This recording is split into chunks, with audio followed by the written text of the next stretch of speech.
Good afternoon. It's Gary with SocrPro, and today I have the honor of having Jamie Martin with me from FC Lake County. Today we're going to be talking about how you start a club, grow a club, merge clubs to help that growth, and then dealing with today's environment and youth soccer development. So welcome, Jamie. If you could, please tell us a little bit more about your background and what you're doing with FC Lake County. Well, first of all, thank you very much for inviting me on this call today. It's always nice to kind of share my experience and give people a general idea of some of the things that I've done in the past and with the club, and maybe some misses and some successes and so on and so forth. So just quick background personally, I've been in the country since 2001. I came over coaching with an organization called Major League Soccer Camps. And then I spent the first couple of years coaching around the country, different programs, summer, fall, and the spring primarily. Then I used to go back to the UK. And then I ended up getting a managerial full-time member of staff working out of the Connecticut office, and then finally transitioning into the New Jersey office, where we were branded the New York, New Jersey Metro Stars, and then which moved into the New York, New Jersey Red Bulls. So within that program, then there was multiple regional managers, and we each had a different part of the state in that area: New York, New Jersey, and Eastern Pennsylvania. And then we would run the summer camps and the seasonal training programs. We help with curriculum development for the local community clubs. And then it was in the infancy stages of the academy setup within the MLS leagues. So we actually helped the Red Bulls create pretty much most of the youth setup outside of the high-end academy teams. So I was part of that original staff there. And then in 2006, I made the decision to come to Illinois, in northern Chicago, to become the director of coaching at a local club called Warren United Blazers. And now, to 2021, we've gone through one merger, and we're now called FC Lake County. So what was the biggest challenge that you guys had when you took the two clubs and put them together? How was that different than running your own club, and what challenges did you have to get that to happen?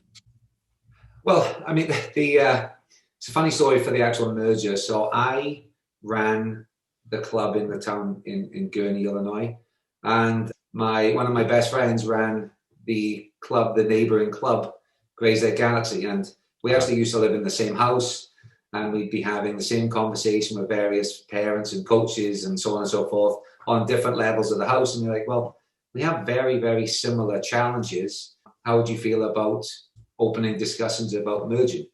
So that's where it kind of began. Our first year of existence was 2014. So it was about a 12 to 18 month process. The clubs were a little bit different in the terms of Grayslake was very much a community club. If you were from Grayslake, the Gurnee club wasn't like that. It was players from multiple towns within that location. So the Grayslake families, the concern was making sure that it still kind of has the Grayslake roots. The Gurnee didn't quite have that, but the training staff was very similar. Everything was a paid coach, like we didn't really have volunteer coaches.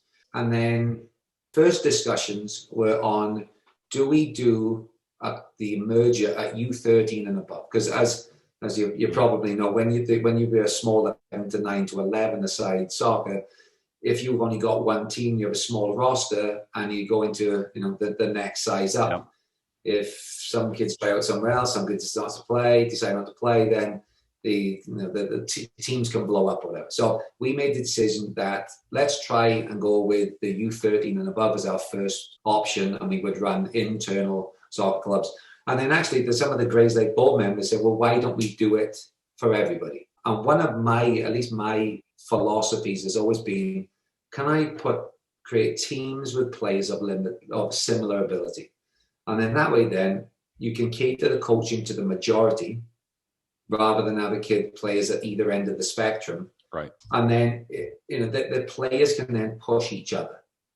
So not only can your coaching sessions be more relevant, more competitive, but the kids will become more competitive as well. And then obviously then it's trying to find the right coach balance to get the best out of those players and progress them over a short to long period of time. So that's a kind of little overview of some of the merger, some of the challenges. I think everybody was pretty much on board with it. Straight away, I think the Gurney club had just under 250 players. The Grayslake had about a similar.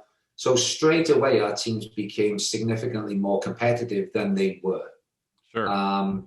We were obviously able to pool the resources of the fields as well as the trainers. So in terms of trying to find the best fit for the team, we have twice as many coaches to pool the resources from.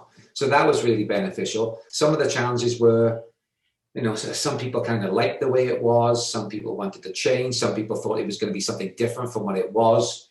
So it took a lot of time and energy to try and get the parents, first and foremost, educated on what are we trying to do within our specific program. Because as you probably know from being in the soccer world, every program's a little bit different, and it's never going to cater for all the players and all the families. So it's how do we fit the needs of as many players as possible. I mean, my ultimate goal has always been, can we get 3 teams per age group? Then that way, obviously, you can even be closer in terms of matching players and ability levels. But the reality is there's so many soccer options in our immediate area that there's only one pool of players. And if you're all after the same kind of pool of players, then it's going to impact what kind of teams you can put together. Right. Yeah, that makes a big difference. Well, the good thing about those teams together with closer ability players is, like you said, managing. If you have a player that's too good, he's not challenged. And if you have someone that's not even close to the rest of the team, they never can catch up. They just get beaten too easily. They can't hang with the group. So size is great. You get to share the resources. You get more teams of similar abilities. And also it helps for recruiting, doesn't it? You get to get more kids in because they know you've got a solid foundation of teams. Sure, and we've done a reasonably good job of recruiting from the area. Obviously, there's a couple of big clubs in the area. Then it's kind of still there's a couple of local communities. So parents want different things, and then it's trying to find out if we are the right match for that family and that individual player. I think one of the nice things is, so we have anywhere between 450 and 500 players on an annual basis. I think as with most clubs, your enrollment's a little bit down this year. With the size that we are, we still have the capability of, say, a player at the end of the fall season is really excelling on their team. We can still try to have them get the opportunity of, well, can they train extra with another team? Can they guest on another team? So we still have, because we are a mid-size club in the soccer environment in the Illinois, the Chicagoland area, if you like. But we still have the ability to do the things that a smaller club might be able to do. And then in turn then is, are we doing a better service to that player because we're able to give them a different environment other than you're just on that team. And that's what you've got. You've got 2 to 3 sessions a week with those teams. So we do different things of the winter season. We're not able to get as many hours of training as we would like. We are able to offer additional sessions a week and additional guesting in the games of those players to really push them along as well. But from a development standpoint, we also we're trying to implement. The big thing is the IDP, so individual development plans. So we're really starting to focus now on, once we get into a run of games, because obviously in the fall, for people that are not familiar with Illinois, we weren't able to play competitive games in the state for the entire fall season. Right. So everybody was restricted to playing internally or going out of state to play. So from a game perspective, it was very difficult to really get the players to analyze exactly where they are, because they might be matched up with a team in the same age group that's a lower level or a higher level, or an older team that has different experience levels. So our hope is, we are back playing competitive soccer this winter.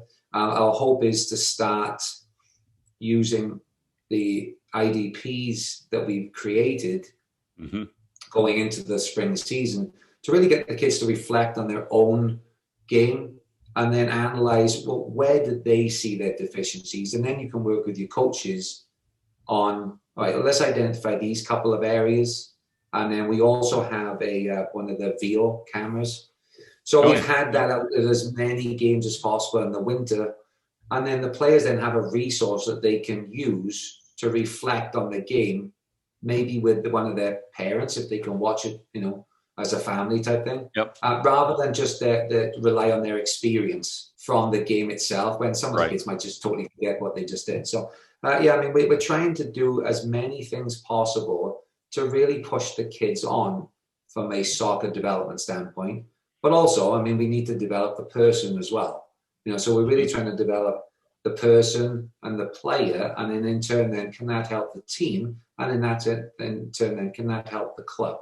So, Sure. Yep. So have you been doing the virtual training with the kids this winter? Has that been an option for you guys? Yeah. So the majority of our teams had a period of time off between the end of the fall season and the start of the winter. We did have the high school boys. We were very fortunate this December in Illinois, where we had very unseasonable weather. So we actually had them out on the field for a couple of weeks, albeit social distance training. But we started the winter with 2 weeks of e-learning. So the way we did it, which we learned from last spring, we tried to do a variety of technical and physical workouts twice a week with the players to pretty much keep them on the ball and get them ready for whenever we were able to get back on the field. And fortunately, we were able to get back on the field. I think it was the third week of January. And then we've been training and playing ever since. So, Jamie, what are you planning on doing for the spring? We see the bars and restaurants opening up again. Do you think you're going to have a full complement of competitive soccer against other teams? Well, we certainly hope so. I think after the fall programming, where it was predominantly internal games, I think, everybody associated with club soccer is really looking forward to playing a traditional spring season. The Illinois High School Association, they've confirmed their date, so we can at least plug and plan around the high school boys and the high school girls seasons, which have obviously changed for us. Our intention is to go ahead with the traditional training schedule, which we'll be actually fortunate to have probably the best fall season weather-wise that we've ever had since at least I've been in this area since 2006. But then, we've obviously planning now with the projected divisions and league play for the teams, and then the tricky one is I guess the tournaments. So in the fall season, I think I mentioned earlier, we were able to not playing competitive games in state, but we were able to go out of state to play. So we're almost now trying to map out a variety of different scenarios of, well, if we have a similar restrictions in terms of what we can and can't do in state, what are we planning for each team to maybe go out of state again? So we have very different permutations, but the nice thing is we've all been through this once before in terms of the e-learning and the in-state versus out-of-state. So we have a bit of experience this time around in trying to plan the best program possible for the players involved. So hopefully, with a little bit of luck, with the COVID infection rates keeps going down, and right, and so on and so forth, and the vaccinations keep plugging away. That hopefully we should see a bit of light at the end of the tunnel. Yeah, these kids need to play games. The reality is these kids will not, or let's say humans, we don't really train as hard or have that same enthusiasm for the training if we have no objective to play. If you don't have a game to play, then you're sitting there going, okay, why am I practicing over and over and over to not play? And those games really motivate the kids. You can see the difference. I know we see it at Soccer Labs where the kids, they just get so pumped up when they've got games coming up. And, frankly, it's been harder to keep that same level of excitement and intensity over this last 3 months or so because they just haven't had any purpose. There hasn't been a purpose for training. It's just training for the sake of training. It's been difficult. So I do hope you guys get back out on the pitch and play some real games and give these guys some excitement again. Yeah, I 100% agree with everything you just said. The fall was very strange because, the parents had to be 30 feet away. They had to be social distance. They didn't necessarily want to cheer for the good things that were good moments in the game that were happening because we're playing against our own teams and their own players. Right. And some of them have siblings on multiple teams. And then we started the winter season where there was no parents allowed in the facilities. Now then we had to restrict the number of players. We could only have 12 when you might have a group of 16. And we had to say some parents weren't able to attend. Now we can have one parent per team at the facilities to watch. So that's why we'll be trying to take the camera out. So we've got people live streaming the games. And But yeah, I mean, the kids just need to play, as far as I'm concerned. I'm with you there. Yeah, I mean, it needs to be a competitive environment so that the training can be competitive because they know in the game they're going to need to be competitive. And I think it's going to be interesting to compare the fall and the spring season to really see if we are playing competitive games, how much did the fall help versus hinder the development of the players? I mean, it was kind of nice in some respects in the fall season because we could be on the field with the kids, we could stop them, we could use it as a way more of a teachable moment and talk to them through tactical situations where we wouldn't have been able to do that in a traditional outdoor season. Right. So it'll definitely be interesting to see what we can and can't do and how the players adapt to that. I mean, obviously the kids are pretty resilient anyway, and a lot of them are still doing e-learning or hybrid with school. So they're in 2 days a week and they're in front of a computer for 3 days. So I think, the kids need this as a release to be with friends, to compete, to be running around outside. So, hopefully this will all benefit the kids' well-being as well as the soccer development. Yeah. So, Jamie, some people will not know about FC Lake County that are going to hear this and be in this area. Can you give us just a little bit of an idea of some of the benefits of going to a mid-sized club like you're running, and then the types of kids that really excel at FC Lake County? Sure. Just to give you a whole overview of our programming, we start with players in like a U6, U7, like the 5 and 6 year olds. We run seasonal training once a week for those players as well. And the idea behind that is we want them to play in the park districts and the AYSOs, and then they come to us for supplemental training because then they get exposed to different groups, different environments, and we give them a slightly more formal training session that they might be used to with volunteer coaches that maybe are parents that not necessarily familiar with the game as our coaching staff. And then we really start with our teams at the U8 level. In the fall season, they actually play as part of the US soccer model of the 4v4 so that they can get more touches on the ball and be way more comfortable on the ball as they progress to U9. I think in the spring season, we are discussing whether we move to a 7v7 model in the spring versus a 4v4, just so we can get the kids ready for playing 7v7 when they turn U9. But our teams pretty much go from U8 all the way to U19. We have what we would classify as elite teams that are in the top bracket that do slightly more competitive programming at the older ages, and we'll take them to college showcases. One of the new adventures that we've got, I guess, is we've actually partnered with a club called Crystal Lake, which is about 45 minutes away, to offer Super Y League in the summer, as well as we are trying to educate more players who have aspirations of playing college soccer and as to what does it mean to play college soccer? How do you get there? What's the recruitment process? How do you choose the right school? How do you make sure you're eligible for the right school? How do you know where to create your criteria? So we're creating we branded it Navigating the College Pathway series of educational talks like this. So we've had our state director, Adam Howarth, on a call. We've got a call with 6 or 7 of our past alumni who went through our program and are actually playing or finished playing college soccer. So that's next week. So just different avenues for training the players when they're on the field, as well as giving them a different environments for the trainings, whether it be pool training sessions for our elite teams, technical training for our what we call black and white traditional mid to lower level teams. And then, that goes all the way up to the college showcase side of it, video analysis, tactical side of the game. So we're trying to be as all-encompassing as we can be for the resources and the players that we've got. And then we're always on the lookout for what's the next adventure or partnership that we can work on to really offer something else, because the whole objective is, if you've only got a pool of players that's so big, how can we differentiate ourselves from other clubs in the area where people might want to try us? And if they try us, then the hope is, well, does my child enjoy it? Are they getting better? And it's something that we would like to invest our time and energy on to progress the kids right the way throughout until they finish, as seniors in high school. Right. Yeah, that's great. And it is a competitive environment up here. But I think one of the things you said was really key when you talk about match. There's a lot of programs, but they don't But if you don't have the correct match for what your desire is, you're not going to be happy. If you want something very competitive and you get something less competitive, you're unhappy. If you want something less competitive and you're in a team that's too competitive, you're not happy. So match is the key. And if someone wants to learn more about FC Lake County, where is the best place for them to start? Sure. I mean, we have obviously our club website, www.fclakecounty.com, or you can find us on all the social media platforms. We have pretty much as much information on there in terms of what the various programs that we offer throughout the different age ranges.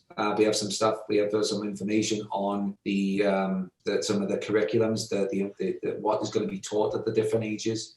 So I mean, any of those platforms are available, and then we also have 2 full-time staff that work with myself as well as our coaches. So they're age group directors as well. So depending on what level you're coming in at, what age group, you have a couple of different people you can call to maybe help you, give you a better idea of what programming options that we might have for your son or your daughter. So that's fclakecounty.com. And then on social media, it's also under FC Lake County, I assume? Correct, yes. All right. So fclakecounty.com, get on social media, get to the website. If you're in the northern Illinois, northwest suburbs, it's a great option to check out. I can tell you firsthand, we've got a bunch of kids that have come through Soccer Labs from their program. So it's a really great option if you're in this area. So FC Lake County. Jamie, I appreciate you taking the time to have this interview with us today and share your experience and knowledge. So again, thank you for taking the time. Thank you very much. All right. Have a great day, Jamie. Thank you. Bye now.